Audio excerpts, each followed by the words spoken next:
In this game, you will be presented with scenarios that require you to take action, like hearing something hateful while gaming or watching a provocative video on social media. From the 3 alternative options presented, you will use your mouse to select one based on the information given and what outcome you think this will have.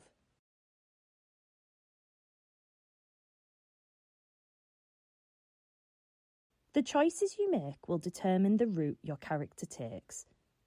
Remember to be aware of getting trapped in risky or harmful situations, as the different choices can lead to situations involving extremism and radicalisation, damaging the outcome for your character.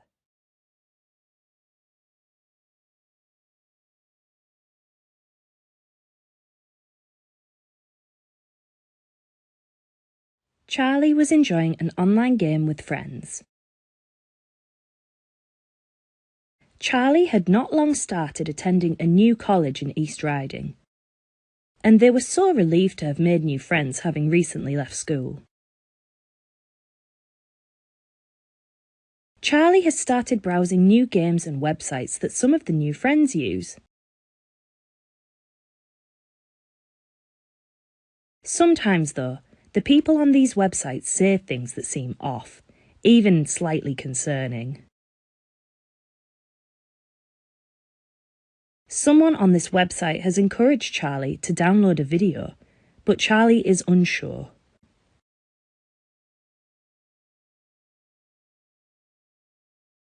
How should Charlie react?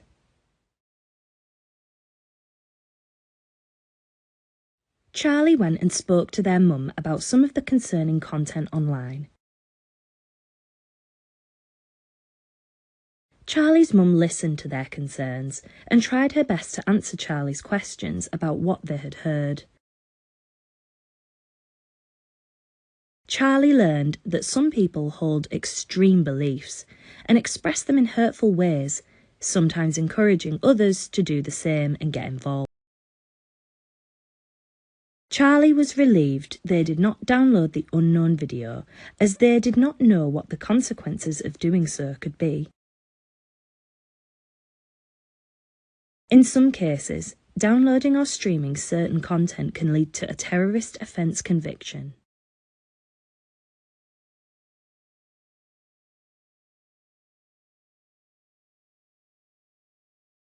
Charlie is receiving an important grade on a piece of work they submitted for their hospitality course at college.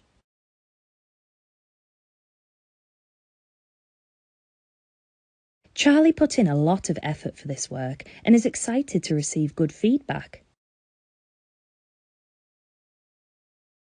Charlie takes a seat in class and waits to get their grade. To their disappointment, Charlie doesn't do as well as they expect. They got 60 out of 100 for their work, but they wanted at least 75 out of 100. To make matters worse, somebody else got 80 out of 100, and the teacher said that this person has received a job offer. Charlie has applied to dozens of jobs, but hasn't had any luck yet.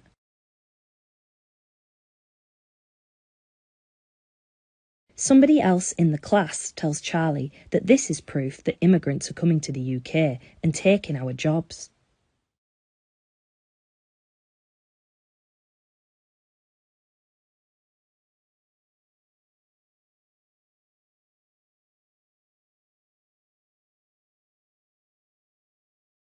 Charlie was still upset by the end of the lesson.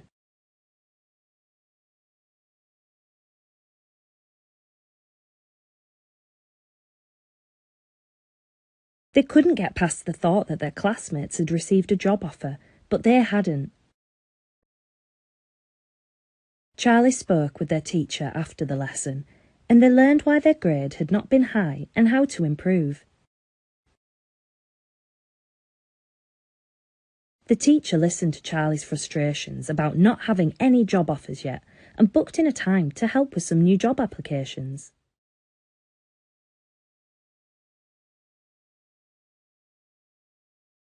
Charlie has been chilling out all afternoon. They have been scrolling on social media.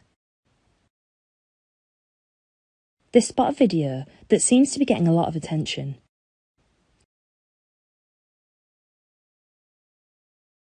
Charlie watches the video and learns from the video that Muslim men are stealing the places of British war veterans in emergency accommodation.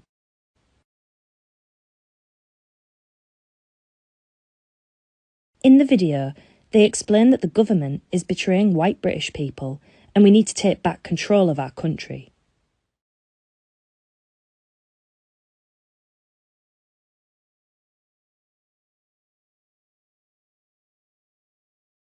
Charlie wasn't sure whether they should engage with the video.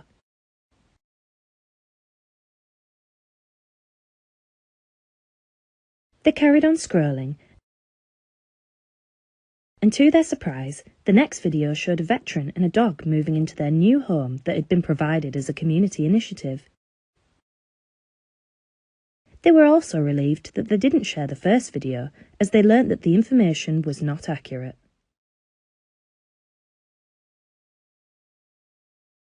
Charlie has been enjoying a family dinner at home when they receive a notification from their friend.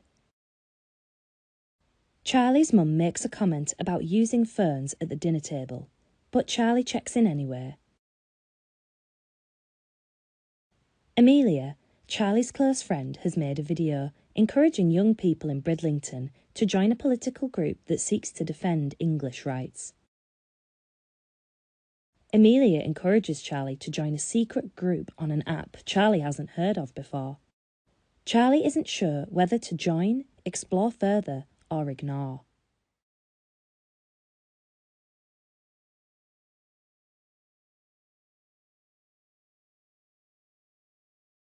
Charlie didn't feel comfortable with joining a secret group or encouraging people to join a political group.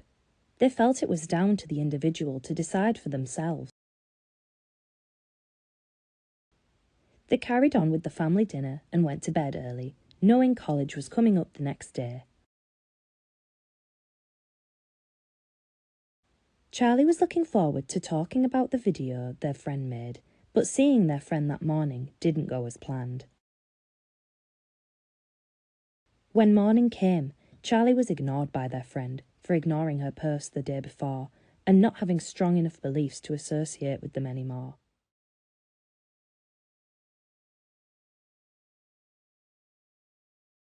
Charlie was seeing their dad at the weekend. He lives in Hull, so their weekends look very different to their weekdays in East Riding. Charlie's friend Amelia immediately looked interested and told them about a protest she wished she could go to herself, but was not allowed. Amelia spoke of a gathering that had been organised by a small political group.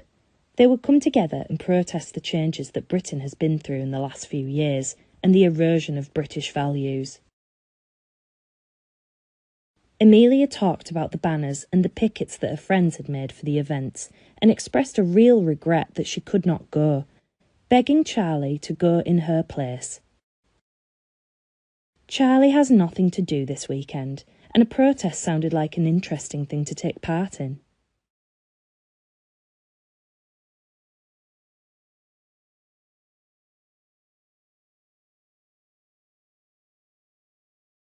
Charlie didn't feel comfortable with going to the protest.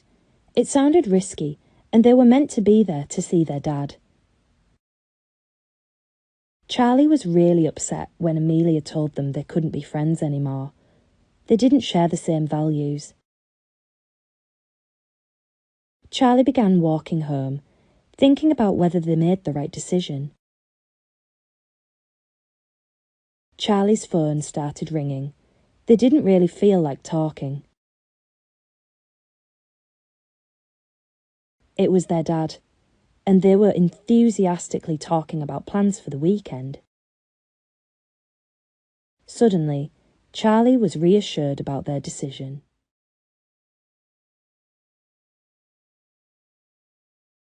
Charlie thought about all the difficult choices they had needed to make in the last few weeks. Some of their choices had led to changes in friendship, and Charlie was feeling low.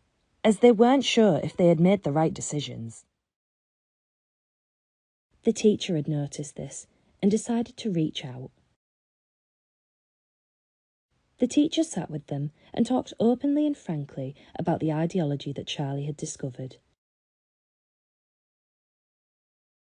The teacher reassured that Charlie wouldn't be in trouble and they would receive support for some of the difficult thoughts they had been having.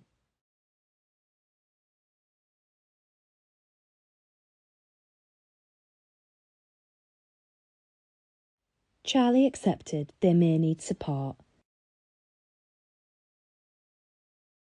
Charlie's teacher made a PREVENT referral, and they were able to provide tailored support for Charlie. They began a workshop that helped them learn how to engage positively with ideology and the differences between right and wrong in expressing political beliefs. Charlie received counselling to help them process the other events in their life, and they felt much better for it.